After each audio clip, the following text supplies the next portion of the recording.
एक आदमी अपने ख्यालों में इतना खोया रहता मानो घर से उसे कोई मतलब ही न हो। एक दिन उसकी पत्नी बोली, पता है हमारा मुन्ना चलने लगा है।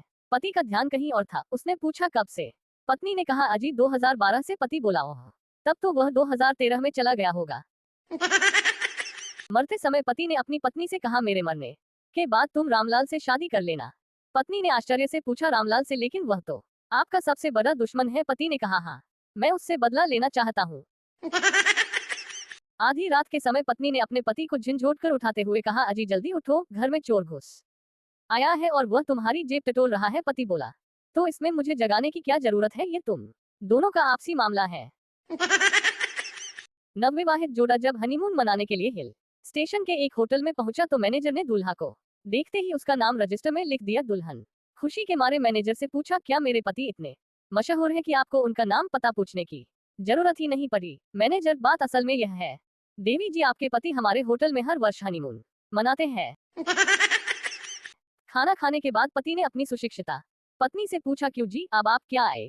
पत्नी, कोई खास काम नहीं, यही कुछ पढ़ूंगी, रेडियो सुनूंगी वगैरह वगैरह। पति, ठीक, जब आप वगैरह वगैरह पर आए तब कृपया मेरी कमीज के बटन टाँकना न भूलिएगा।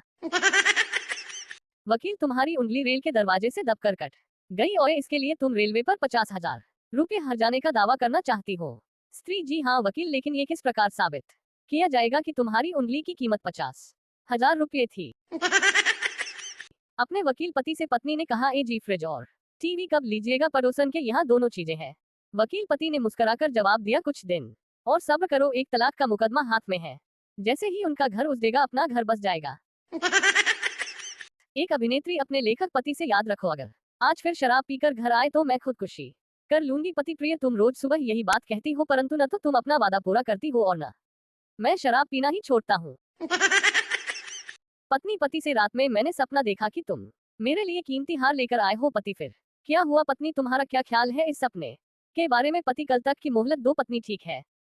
पति, ये लो तुम्हारे सपने के फलों का पैकेट। पत्नी उत्सुकता से खोला, लेकिन इसमें तो पुस्तक है और जिस पर लिखा स्वप्न और उसकी व्याख्या। बाजार में पत्नी ने सारी साबुन, तेल, शैम्पू, क्रीम, सेंट पाउडर आदि खरीद खरीद कर पति की जेब खाली कर दी और कर्ज चढ़ा दिया। घर आते समय पति को मनाने के लिए पत्नी ने कहा, आज चंद्रमा कितना खूबसूरत लग रहा है। पति, पसंद आ गया तो उसे भी खरीद डालो।